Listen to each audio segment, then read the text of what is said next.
local CPS that was doing it. It was very widespread there in Minnesota. And then he realized it wasn't just widespread in Minnesota. It is a national problem. And quite frankly, it is an international problem.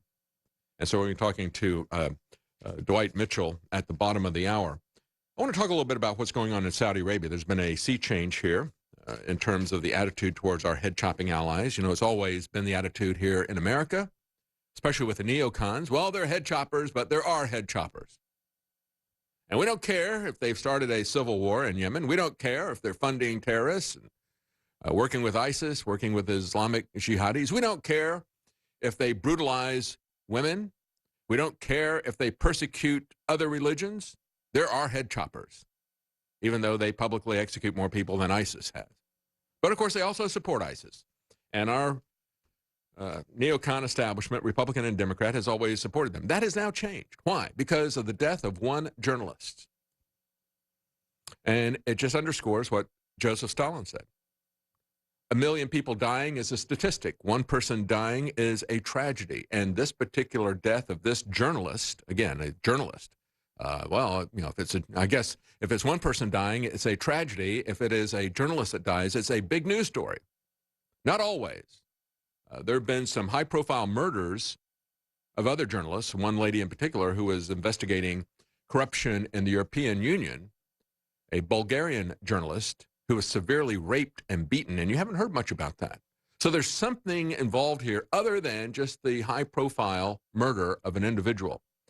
And I think it has to do with who this clown prince, Mohammed bin Salman, MBS, is. And I think people have had enough of him. I think they realize that he is a very dangerous individual.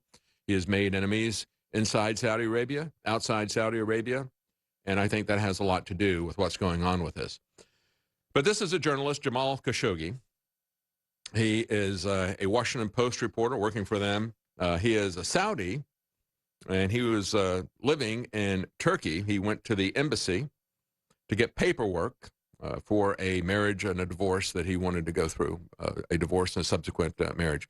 Now, the new information that came out yesterday is that apparently his death, his murder, as the Turkish government was saying, they said he was murdered, and we have strong circumstantial evidence of this.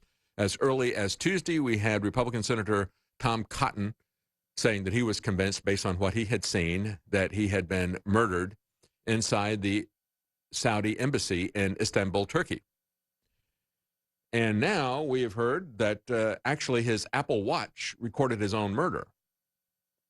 Gulf Institute Director Ali Al-Ahmed on Thursday spoke with reporters and said the Turkish government knows that Khashoggi was murdered, and they know when. The Turkish government, he said, has proof that Khashoggi is dead. They have audio of the incident.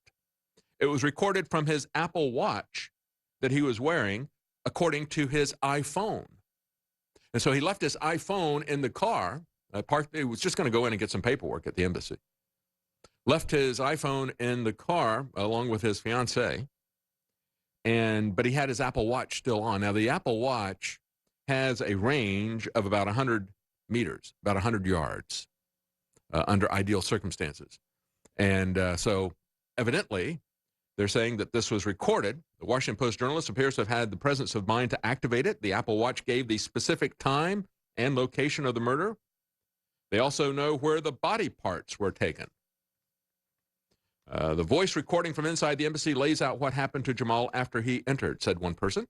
You can hear his voice and the voices of men speaking Arabic. You can hear how he was interrogated, tortured, then murdered. A second person briefed on the recording said men could be heard beating Khashoggi. The journalist has long-standing ties to the Saudi royal family, but has written critically of the current government and of the Saudi clown prince, Mohammed bin Salman. It's not clear that U.S. officials have, whether they've seen the footage or listened to the audio, but Turkish officials have described their contents to American counterparts. Senator Cory Gardner, a Republican of Colorado, said arms sales are certainly going to be, I think, a huge concern if there is responsibility that is irrefutable. And so, again, we don't care. Nobody cared, really, except for Rand Paul. He's been opposing the war in Yemen for quite some time. Nobody cared about this 3.5-year-old war that was started by the clown prince in Yemen. They don't care that 13,000 people were killed there. They don't care that 3,000 of those people killed were children. Those are just statistics. But if you have a journalist whose murder is recorded on his Apple Watch, that is a tragedy, and a sensational tragedy at that. Just this week, we've had Reuters talking about the survivors of a school bus that was attacked by the Saudi forces there as part of that war against Yemen. In a small school in Yemen's Sada province, the absence of dozens of their classmates killed in an airstrike on a bus weighed heavily on young survivors as they returned to classes. They talked to a boy, 14, struggled to hold back tears as he recalled the friends that he lost in the attack by the Saudis. He said, "Their blood will not be in vain. We will avenge them by getting an education. We will avenge them by learning." Now, I wonder what they're going to learn. Are they going to turn into terrorists themselves? That's the problem. That's what happens with all of these wars. They radicalize everyone. He said, "I thank God for surviving the attack, that ugly crime." A 15-year-old says, "We are sad after we lost our dear schoolmates. We're worried that the enemy will strike the school, but we will continue our education." And then Reuters reports Saudi Arabia leads a coalition of Arab states fighting against the Iran-aligned Houthi movement that controls North Yemen. They said last month that the coalition accepted that the attack had killed dozens of people, including children, on the bus, and that it was unjustified. Nevertheless, the kingdom and its ally, the United Arab Emirates, receive Western political support, and they buy billions of dollars a year in arms from the U.S. and from Europe, including Britain and France.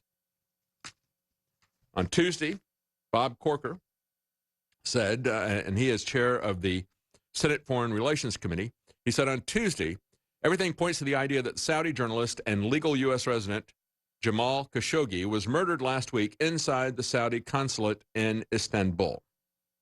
Now, the circumstantial evidence that we had seen prior to the information about this Apple Watch was I had footage of 15 men who had come in on private jets. They saw them going into the embassy at the time that Khashoggi went in. I don't know, maybe he had an appointment so that it knew that he would be there at the time. Saw them going in. They left, and he did not leave.